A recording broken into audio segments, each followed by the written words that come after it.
Olá, Veste, tudo bom? Se você é novo por aqui, eu me chamo Janaína Portugal e esse é o Descomplicando a Cirurgia VET, o canal que vai te auxiliar a melhorar o seu atendimento clínico cirúrgico. Então, se você ainda não é inscrito, aproveita para se inscrever no canal, ativar as notificações para que o YouTube te notifique sempre que tem um conteúdo novo por aqui e curte esse vídeo para que ele alcance o maior número de veterinários e ajude a melhorar muitos atendimentos por aí. A Gabriela já me apresentou, né? Então eu vou falar um pouquinho sobre a síndrome dos braquicefálicos. Tá todo mundo me ouvindo? Só pra... Tá dando? Show, tá bom, então. Então vou falar um pouquinho da síndrome dos braquicefálicos, tá? Espero que dê pra sanar as dúvidas, espero que vocês gostem. Vamos lá. Vou falar um pouquinho, começar falando só um pouquinho assim básico sobre a anatomia do sistema respiratório, tá? Só para dar aquela relembrada. Então, o que a gente tem? A gente tem as narinas, logo no começo, que são responsáveis pela captação de ar do ambiente. A cavidade nasal, que vai ser responsável por umidificar, filtrar e aquecer esse ar. E daqui ela vai passar pela faringe, laringe, pela traqueia, que vai conduzir esse ar até o pulmão, até os brônquios e bronquíolos, onde ele vai ser responsável pelas trocas gasosas, pela oxigenação do sangue e pela eliminação do gás carbônico. E aí, falando dos tipos de crânio que a gente tem os dolichocefálicos, que são aqueles animais que possuem a cavidade nasal maior do que o crânio, né, com uma dimensão maior do que o crânio. Os mesocefálicos, que são aqueles que possuem uma simetria entre o crânio e a cavidade nasal. E os braquicefálicos, que são aqueles que a gente vai falar hoje. Aqueles que possuem o crânio de um tamanho relativamente normal, né? Se for comparar aqui o tamanho do crânio do mesocefálico, eles possuem um crânio normal, porém a cavidade nasal ela é bem menor, né, do que dos outros. Então eles têm esse estreitamento da cavidade nasal. E o que aconteceu com esses animais? Esses animais eles não eram assim, então isso aconteceu devido a uma seleção natural que foi feita, né, onde as pessoas, por acharem aqueles animais com um focinho mais achatado, mais bonitinhos e tudo mais, então os criadores começaram a selecionar esses animais com focinho mais achatado para reprodução, né? Então ocorreu uma condrodisplasia selecionada que resulta nessa anormalidade do crescimento longitudinal das cartilagens, tá? Além da anquilose prematura da cartilagem, ou seja, a cartilagem vai se aderir mais rápido, tendo um encurtamento do eixo longitudinal do crânio. Então, eu vou ter uma relação largura-comprimento do crânio maior do que 0,81. E aí, o que aconteceu? Eu tenho animais onde o crânio, a parte óssea, né, da cabeça, ela não se desenvolveu da forma adequada, ela se desenvolveu menos, principalmente essa parte aqui do focinho, porém as partes moles da cabeça, né, elas se desenvolvem normal. Então eu vou ter essas anomalias congênitas que vão estar relacionadas com a face achatada, as narinas vão estar pouco desenvolvidas e uma nasofaringe distorcida. Então foi esse efeito dessa seleção natural, né, para melhorar a raça, que levou a esse desenvolvimento dessas alterações. E as raças braquicefálicas, a gente tem várias, né, mas eu creio que onde eu vejo mais essas alterações são o bulldog inglês, o bulldog francês, o pug, são os que eu vejo serem mais acometidos, né, pela síndrome dos braquicefálicos. Gatos, a gente tem alguns gatos que podem ser acometidos também por essa síndrome, tá? Principalmente o Himalaia e o Persa, que são os que possuem esse focinho mais achatado. É uma condição mais rara nos gatos, tá? Mas aqui a gente tem uma foto que dá para comparar um gatinho com o nariz, a narina bem estenosada e o outro aqui com a narina normal. E no que consiste a síndrome braquicefálica? Tá? Ela também é chamada de síndrome das vias aéreas braquicefálicas ou síndrome obstrutiva das vias aéreas. Ela consiste o quê? No conjunto de anomalias congênitas que vão levar à obstrução das vias aéreas superiores. Vão ser a estenose das narinas, palato mole alongado e os sacos laríngeos evertidos, que consiste no colapso de laringe grau 1. E o que essa síndrome ela faz de importante no organismo do animal, né? Quando eu tenho essa obstrução das vias aéreas superiores, eu vou ter uma dispneia inspiratória. Se eu estiver falando rápido demais, vocês falem, tá, gente?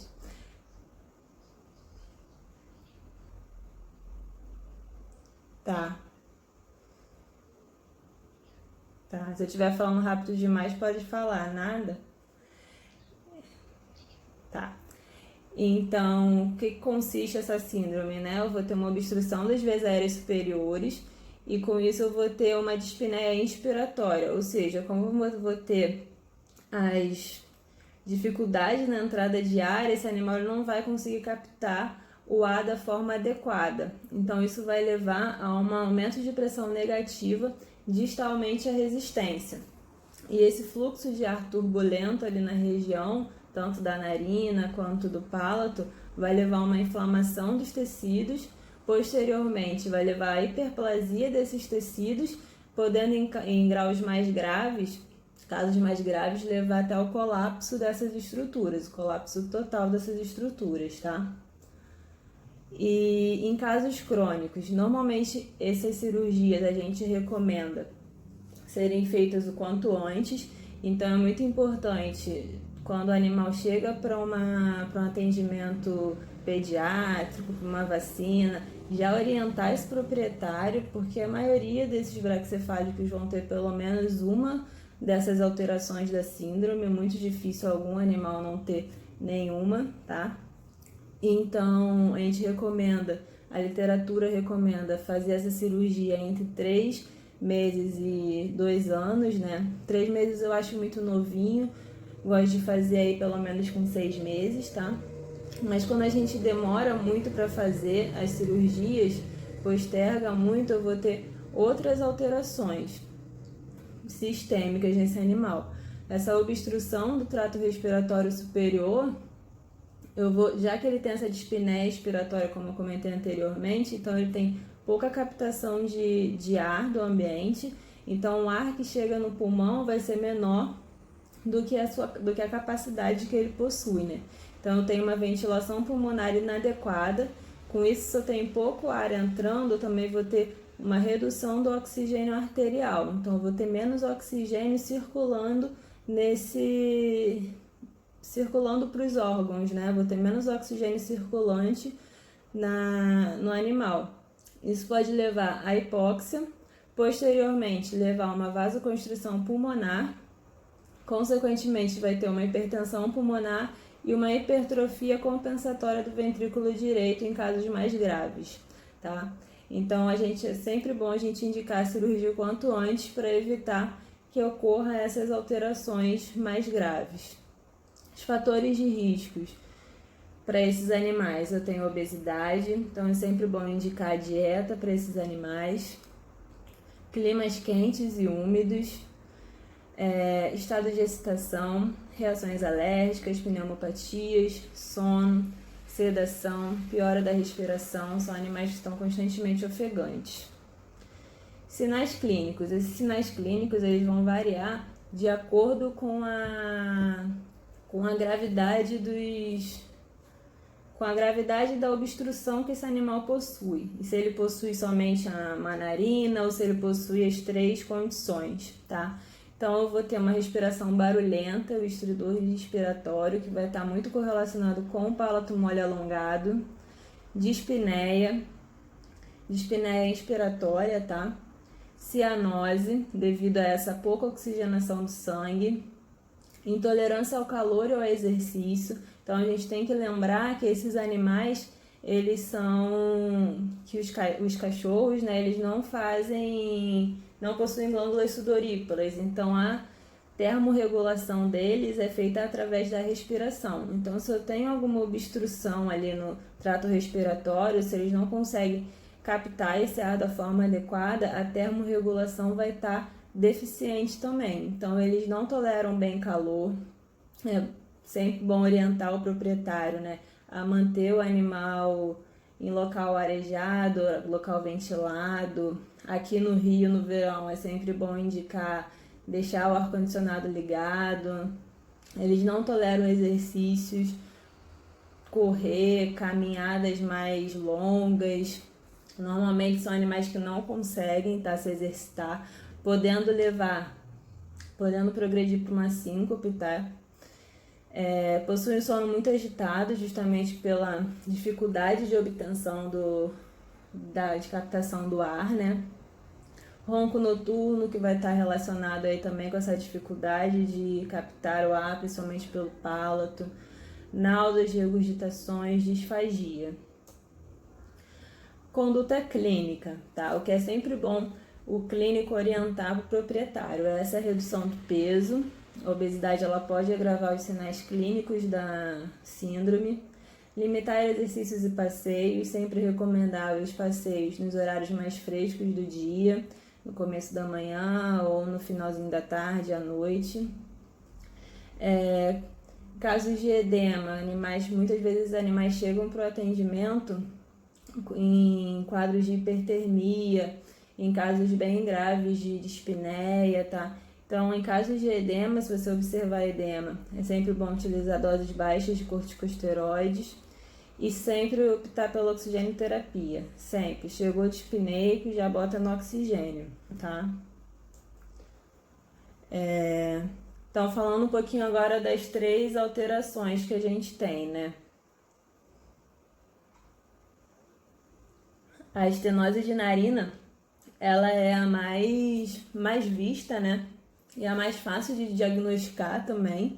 Então, quando a gente faz já o primeiro atendimento, é sempre bom já observar o narizinho daquele filhote, já falar com o proprietário para ele ir observando, tá? O diagnóstico ele é clínico, pela observação mesmo, tá?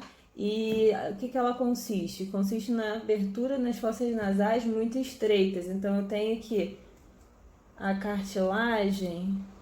essa cartilagem nasal aqui, ela cresce mais do que deveria, tá vendo? Então, essa entrada aqui da cavidade nasal, a fossa nasal, que deveria ser maior, ela possui uma abertura muito pequenininha aqui, tá vendo? Esse aqui é um nariz estenótico, uma narina estenótica. Então, eu tenho que essa cartilagem nasal, ela cresceu demais e tampou, obstruiu a narina, tá? Então, isso daí dificulta muito a captação de ar do ambiente. E cada vez que o animal tenta puxar o ar, ele não consegue. Então, ele começa a ter essa dispneia, começa a tentar puxar mais o ar. E aí, essa estenose, ela aumenta. Eu tenho um bloqueio cada vez maior, podendo chegar até em quadros onde eu tenho o colapso total dessa narina. E aí ele não consegue puxar nada de ar, inspirar nada, e aí ele pode entrar em quadro de síncope. E a rinoplastia, que é a cirurgia recomendada, ela consiste no quê? Na remoção dessa porção da cartilagem nasal aqui, tá vendo que tá aqui no desenho, tá? Essa técnica mais convencional de remoção total dessa cartilagem, eu acho que fica uma abertura muito grande da fossa nasal, tá? Então, acho que fica esteticamente, visualmente feio. Aqui eu tenho um exemplo, onde aqui o narizinho bem estenótico, bem fechadinho, e aqui após a cirurgia, tá? A técnica que eu gosto de fazer é essa daqui, onde eu tiro um pedaço triangular da cartilagem e depois eu suturo. Ela faz uma abertura boa da fossa nasal e não deixa aberto uma abertura tão grande, tá? Aqui eu antes da cirurgia, tá vendo? Dá pra ver o narizinho bem estenótico. E aqui após a cirurgia, tá? E a gente tem a abertura e com isso a gente melhora a captação de ar dele, tá? Só que o que acontece? Aqui um antes e depois, que dá pra ver melhor. Só que o que acontece? Se eu tiver outras alterações da síndrome, se esse animal tiver um palato mole, prolongado ou sacro-laríngeo invertido, se eu corrigir somente a narina, ele vai continuar apresentando essas alterações de insuficiência respiratória, tá? Então é sempre bom o palato mole recomendar a visualização quando ele estiver anestesiado, quando for castrar, quando for operar a narina, observar se ele tem o palato mole. As complicações que podem ocorrer são essas, né? E a decência de sutura, caso o paciente lamba muito ali a região dos pontos, tá? A gente usa ponto absorvível para não precisar mexer nele, não precisar estressar ele para tirar, tá? Normalmente aí rapidinho ele é absorvido e ele sai. A mucosa cicatriza bem rápido, tá? Então não tem nenhum problema quanto a isso. O palato mole alongado. Então, o palato mole, ele consiste no quê? O palato ele deveria ficar na altura ali da epiglote, né? Não deveria ultrapassar a epiglote. O palato mole alongado, ele ultrapassa essa epiglote em cerca de 1 a 3 milímetros. Então, eu tenho um palato que vai estar abaixo da epiglote. Então, cada vez que esse animal inspirar, ele vai ter essa dificuldade em captar o ar e vai ter essa resistência aqui da epiglote passando. E esse contato entre eles é o que causa esse ruído inspiratório, aquela ronqueira que muitos proprietários acham bonitinho, né? O diagnóstico, ele precisa do animal estar anestesiado, é aquilo que eu estava falando. A gente pode observar quando o animal for para castrar ou quando for fazer a narina, tá? Então a gente sempre bom pedir para o anestesista dar uma olhada na hora que for entubar o animal, conferir se o palato é direitinho, se ele tem o palato alongado, porque essa condição não permite a entrada de ar. O tratamento cirúrgico ele é a remoção desse palato que está a mais da epiglote. Então tem a estafilectomia, ou agora é chamada de palatoplastia, né? Que eu tenho um videozinho que dá para observar melhor o que eu estava falando. Tá um pouquinho embaçado no começo, mas para ver que quando ele puxa e solta o ar, a entrada ali da laringe nem abre.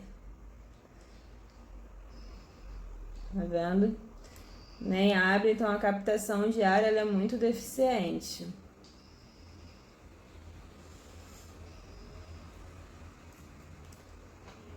No que consiste a cirurgia? A palatoplastia, como é que a gente vai fazer? Eu tenho que remover esse excesso de palato, né? Então, eu não posso remover a mais e nem a menos, né? Então, como é que a gente faz? A gente coloca 2 pontinhos de reparo, te mede a altura que a gente tem que tirar, na altura da ponta da epiglote, e aí a gente marca com 2 pontos de reparo que vão também te ajudar a puxar e exteriorizar esse palato para ficar mais fácil a manipulação, tá? Você vai ter que ter um auxiliar ali puxando os 2 pontos de reparo para você. E aí você também vai saber que daquele ponto de reparo você não pode ultrapassar, tá? E aí você vai incisar esse palato e fazer uma sutura contínua. O que eu recomendo, né, que tá na literatura, é ir fazendo a incisão e suturando. Uma sutura contínua, tá, com fio absorvível. Então você vai cortando e vai suturando, porque o palato ele sangra muito. Então se você for fazer a incisão toda de uma vez, você vai ter muito sangramento ali na região. Você não vai conseguir visualizar direito o que você está fazendo, tá? Então as chances de você fazer alguma coisa errada e acabar tirando mais palato do que deveria são grandes. Então você incisa um pouquinho, seca bem, vê o que você está fazendo, começa a sutura, corta mais um pouquinho, continua a sutura, seca bem, e aí você consegue ir vendo o que você está fazendo. E quanto menos manipular e com mais cuidado você manipular esse palato, melhor é. Porque senão eu posso causar um edema muito grande ali, tá? E causar obstrução dessa via aérea. Aqui é um caso que eu fiz, tá? Aqui dá pra ver o quanto que ele tinha de palato a mais. Isso daqui tudo que tá sendo puxado com a Alice é o palato que foi seccionado. E aqui a foto do pós-operatório imediato, tá vendo? Dá pra ver que ficou um pouquinho longe, mas dá pra ver aqui a sutura direitinho e já dá pra ver a entrada ali da epiglote. Aqui uma foto mais de perto, onde dá pra ver melhor, sem ser no esquema, né? Os pontos de reparo, onde o auxiliar vai estar puxando aqui, te ajudando a exteriorizar esse palato. E aqui a sutura pós-pronta, uma sutura contínua com fio absorvível para você não precisar retirar, tá? As complicações dessa técnica, normalmente, causa um edema, tá? É normal causar um edema por conta da manipulação. Ressecção de um segmento muito grande, você vai estar pode causar uma falsa via ali, né? Então o animal pode broncoaspirar a comida aí pro pulmão, tá? Então sempre bom fazer com o animal já um pouco maior, com cerca de 6 meses, onde eu já tenho ele mais bem formadinho, então as chances de tirar muito depois que ele crescer, ficar muito pequeno, são menores, tá? A ressecção de um segmento muito pequeno, eu vou ao contrário, eu vou continuar com a insuficiência respiratória, então não vou ter corrigido, não vai ter adiantado nada eu ter feito a cirurgia. Então realmente é um equilíbrio aí de ter que medir certinho aonde que eu tenho que fazer essa secção, tá? E não tirar nem a mais nem a menos. Eu posso ter tosse, edema, como eu já falei, e engasgos, tá? Aqui foi feita uma outra técnica, onde foi feito, ao invés de uma sutura contínua, foram feitas pontinhos simples separados, tá? Eu normalmente não faço assim, eu faço contínuo mesmo, tá? Nunca fiz dessa técnica, mas quem faz gosta, acho que tem bom resultado e mais simples também. Os sacos laríngeos evertidos. Sacos laríngeos evertidos, eles são mais difíceis de ocorrerem. E eles raramente estão sozinhos, tá? Então, eles sempre vão ter alguma outra afecção da síndrome junto. E que ele consiste no quê? São protusões da mucosa rostral às dobras vocais. Então, o que acontece? Eu tenho, vou passar aqui, a anatomia aqui da laringe. Eu tenho essas dobras vocais, a dobra vocal e a dobra vestibular. Os sacos laríngeos, eles vão estar aqui, nessa cripta, tá? Então, quando eu tenho aumento da resistência do fluxo do ar e da pressão negativa passando ali, aquele fluxo de ar turbulento, ele vai ajudar vai fazer com que o saco laríngeo ele saia da sua cripta. Então, ele vai everter e vai sair. Então, e cada vez que eu tenho mais ar sendo passado ali, turbulento, mais dificuldade de respirar eu tenho, mais edema eu vou ter nesse saco laríngeo, mais inflamação e em casos mais graves eu posso ter a obstrução total dessa entrada da laringe, tá? E aí são os colapsos laríngeos mais graves, tá? Ele pode ser uni ou bilateral, é considerado o primeiro estágio do colapso de laringe. O diagnóstico vai ser feito por faringoscopia ou laringoscopia, tá? Quando a gente anestesia o animal com laringoscópio, às vezes a gente consegue ver também, tá? O tratamento ele vai consistir na remoção desse saco laríngeo evertido. Aqui é uma imagem de faringoscopia, onde dá para ver o saco vertido aqui. Essa bola toda aqui é ele que tá para fora, tá? Aqui eu já expliquei a anatomia da laringe, tá? Então o saco laringe ele vai estar aqui e cada vez que eu tenho passagem turbulenta de ar aqui, ele vai everter, tá? Podendo ser unibilateral, e esse edema ele vai cada vez agravar mais conforme o ar vai passando ali de forma turbulenta. Aqui é só uma imagem mais próxima aqui para dar para ver. Ele vai estar entre as cartilagens, cricóide, tireoide, aritenoide, vai estar aqui entre elas, tá? Aqui é uma foto do saco laríngeo evertido, uma bolinha vermelhinha que vai estar ali atrás, tá? E a saculectomia, como é que ela consiste no quê? O acesso é um pouco difícil, tá? Por ser muito profundo. Então, você vai ter que estar com o auxiliar, que ele vai puxar para você com uma pinça e você vai cortar e vai remover esse saco laríngeo, tá? Tomar muito cuidado, a mesma coisa do que o palato, manipular com cuidado, sem mexer muito para não causar edemas muito graves, tá? Os cuidados pós-operatórios. Retardar a extubação ao máximo possível. Então, isso consiste para qualquer cirurgia que for feita em braquicefálicos. Retardar ao máximo a extubação, porque eles podem causar um edema de glote ali no pós-operatório imediato, tá? Principalmente quando a gente manipula aquela região. Só tirar o tubo realmente quando ele estiver 100% acordado, estiver mastigando já esse tubo, querendo levantar e ir embora sozinho, tá? Fazer uma analgesia muito boa, um anti-inflamatório. Recomendar a internação pelo menos pelas primeiras 24 horas para observar o padrão respiratório desse animal, observar se eu não vou ter um edema de glote posterior, tá? Fornecer oxigênio se for necessário.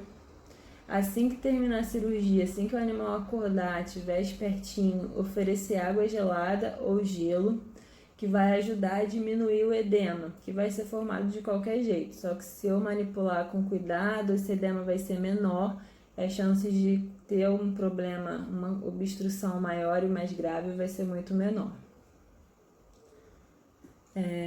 As complicações pós-operatórias, mais ou menos parecidas com o palato, onde eu vou ter inchaço e edema pós-operatório. Esses inchaços podem causar uma obstrução grave da laringe, onde eu posso ter não ter a passagem de ar do mesmo jeito que eles não tinham antes. Hemorragias leves podem ocorrer ali devido à ressecção, tá, do local. Então, eu posso ter tosse, posso ter náusea, posso ter hematêmese, tá? Por conta dessa manipulação. Então, o animal ele pode ficar cuspindo sangue por um tempo, depois da cirurgia. Algumas outras alterações, acho que eu falei um pouco rápido demais. Demais problemas dos braquicefálicos, a gente tem a protusão do globo ocular, tá? Então, esses animais, eles possuem o globo ocular, a órbita ocular mais rasa. Então, o globo ocular, ele não entra tanto, não fica tão para dentro como nas outras raças. Então, ele já tem os olhinhos um pouco mais para fora. E então, a chance de ocorrer uma proptose ocular numa contenção mais brusca ou às vezes em um trauma leve são muito maiores, tá? E como é que a gente corrige isso? A gente tem sempre que tentar, no primeiro atendimento clínico ali, botar esse olhinho de volta pro lugar, visto todas as condições, se ele tá bem, se não tem uma perfuração, se ele é viável, se não tem necrose, tá? E aí a gente faz isso com o animal sedado, lava bem, limpa bem, tira as sujidades que possam ter e com cuidado a gente vai tentando empurrar ele de volta para a órbita e aí a gente fecha a pálpebra. Em casos que não entram, que estão muito edemaciados, a gente pode fazer a cantorrafia. Eu acabei não colocando foto aqui no slide, mas é uma incisão que a gente faz aqui na lateral do globo da pálpebra e aí a gente fecha, tá? E deixa aquilo ali e vai avaliando a cada 2 dias para ver se tá tendo diminuição do inchaço e se vai dar tudo certo, tá? Prolapso da glândula da terceira pálpebra, dermatite das dobras cutâneas e posicionamento inadequado dos dentes. Normalmente são animais que são prognatas, né? Possuem esse dentinho assim para frente. Falar um pouquinho do prolapso da glândula da terceira pálpebra. É uma alteração hereditária.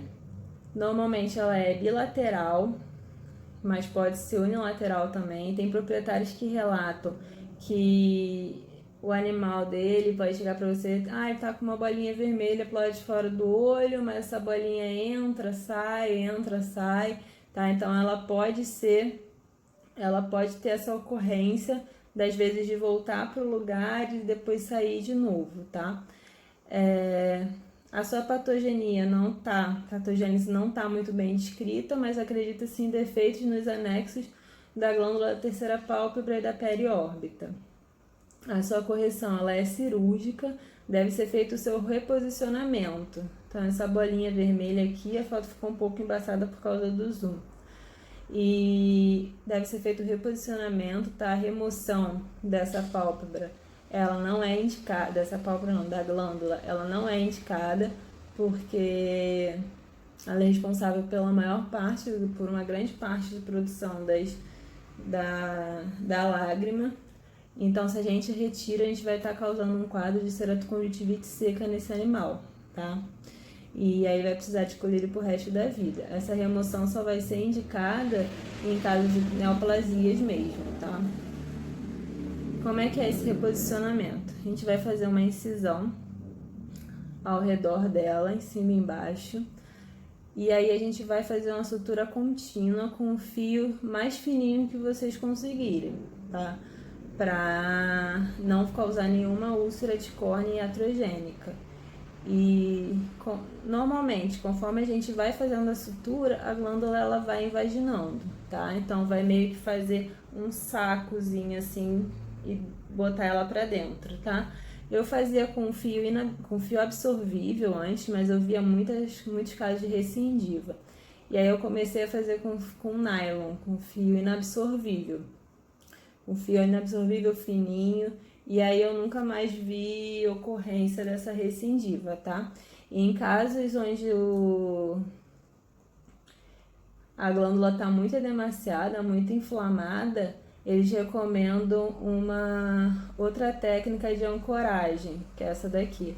Essa outra técnica de ancoragem, que aí ele vai permanecer a glândula ali, vai meio que prender a glândula na bolsa. Eu vou passar o fio ao redor da cartilagem T, depois de ter feito a técnica de bolsa, para ajudar que ela não prolapse novamente, tá? Esse daqui é o Braddock, ele tinha um prolapso nos 2 olhinhos, e a gente operou ele, foi o primeiro caso que eu fiz com o fio inabsorvível. E essa foto aqui, eu acho que é de quase 1 ano depois da cirurgia, tá? Nunca mais voltou, nunca mais ele teve problema. Normalmente essa glândula não causa muita irritação, muito problema para ele, mas a gente tem sempre que recomendar o reposicionamento para evitar problemas posteriores, né? Evitar dele coçar muito ali a região, manipular muito e acabar ferindo a glândula, tá? E aí vai acabar precisando de uma ressecção dela. As complicações. Eu estava falando, caso seja realizada a remoção da glândula, vai resultar em ceratoconjuntivite seca. Então, nunca retirar a glândula, tá? Só em casos de neoplasias. Pode ocorrer recidivas em alguns casos, mesmo usando fio inabsorvível, tá? Uma complicação que pode ocorrer da técnica, não é por erro técnico, nada disso, tá? Então, acho que o que eu tinha para falar era isso. Falei um pouquinho rápido. E aí, eu tô com um projeto bem legal no Instagram, Descomplicando a Cirurgia VET, que eu tô querendo mostrar para os clínicos, estudantes que estão formando a necessidade da realização de alguns procedimentos cirúrgicos básicos, a importância de saber básico da cirurgia para explicar para o tutor, tá? Então a gente está com um projeto bem legal lá no Instagram, tá? A gente está produzindo muito conteúdo legal aí com o projeto e a gente fez nesse primeiro momento um e-book para vocês, tá? São 11 dicas para perder o medo de realizar procedimentos cirúrgicos. Então ele tá lá no Instagram do @Descomplicando a Cirurgia VET.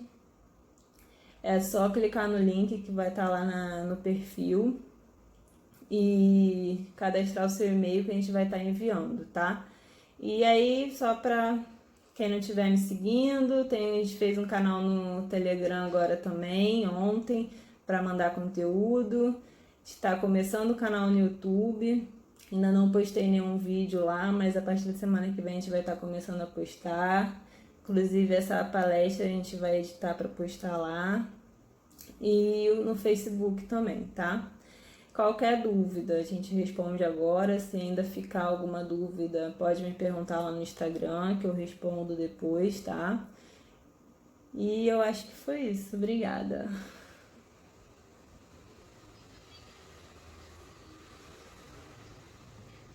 Que bom. Ai, que bom.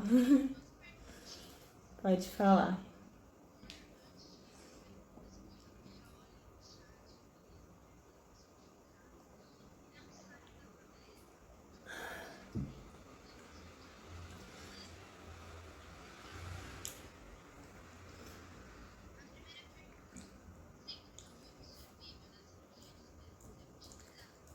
Na estenose de narina? Sim, sempre o absorvível, tá? Eu gosto de usar sempre o absorvível porque a gente não precisa fazer a remoção desse ponto, né? E ali mexer numa narina de um bulldog, agitado do jeito que eles são, para tirar ponto, é complicado, né? Então a gente usa o absorvível justamente para evitar esse estresse no animal, né?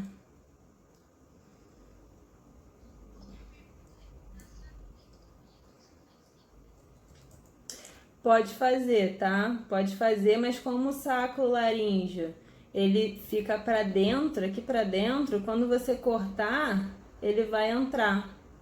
Então, acaba que muitas vezes você não faz mesmo, tá? Só fazer a compressão ali da região e só.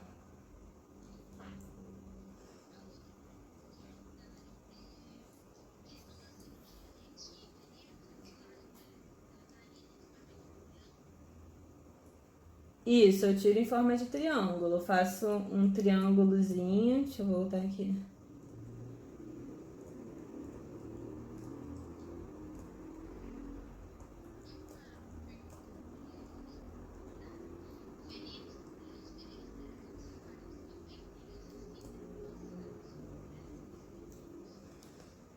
Deixa eu voltar aqui, eu respondo as duas.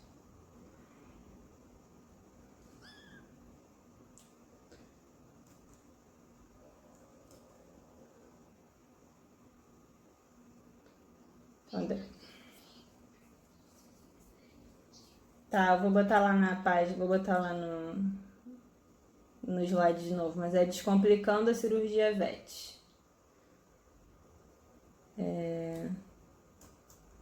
Aqui, eu faço essa incisão em triângulo, tá vendo, na cartilagem. Eu não retiro a cartilagem toda, como manda, faria uma incisão aqui nessa parte e tiraria todo esse pedaço, tá vendo? Aí ficaria isso daqui tudo aberto. O que eu faço é uma incisão em triângulo aqui.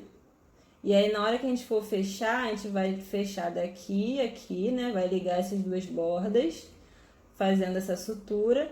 E aí, a gente vai ter o aumento dessa fossa nasal, mas não tão grande quanto se eu tivesse retirado isso daqui tudo.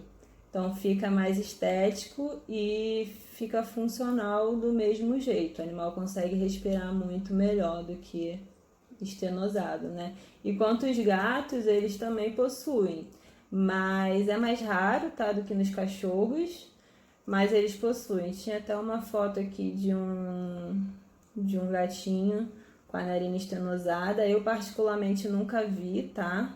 Eu vi uma vez um gato com um palato alongado, mas era assim, muito pouquinho, nada demais, mas pode acontecer. E esse gato nem era braquicefálico, não.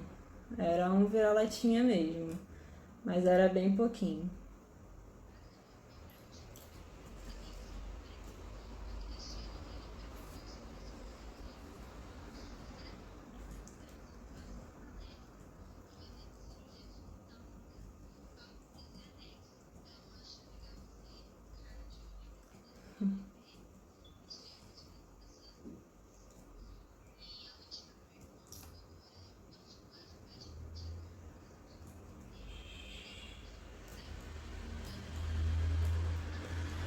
Não, seria só uma dose ali de para tirar o edema do momento, entendeu? Se eu não me engano, 1 miligrama por quilo, meio miligrama por quilo, só para reduzir o edema ali de forma mais rápida que se a gente usasse um anti-inflamatório normal, né? Não causa nenhum problema não.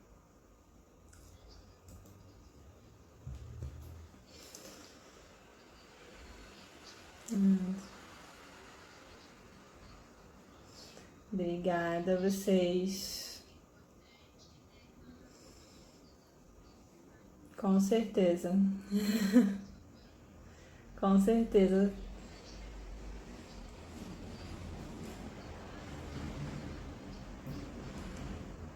É, é muito importante os clínicos já conscientizarem os proprietários, né? Porque muitas vezes o animal chega na clínica para uma emergência de hipertermia, de espineia grave, e muitas vezes eles nem sabiam que o animal dele poderia ter esse problema, entendeu? Nem sabiam o que que era síndrome, o que que isso acontecia. Então é muito importante essa conscientização, já explicar, ó, ele vai precisar de cirurgia, a síndrome é isso, senão ele pode vir a óbito e tudo mais. Então acho que é muito importante essa conscientização.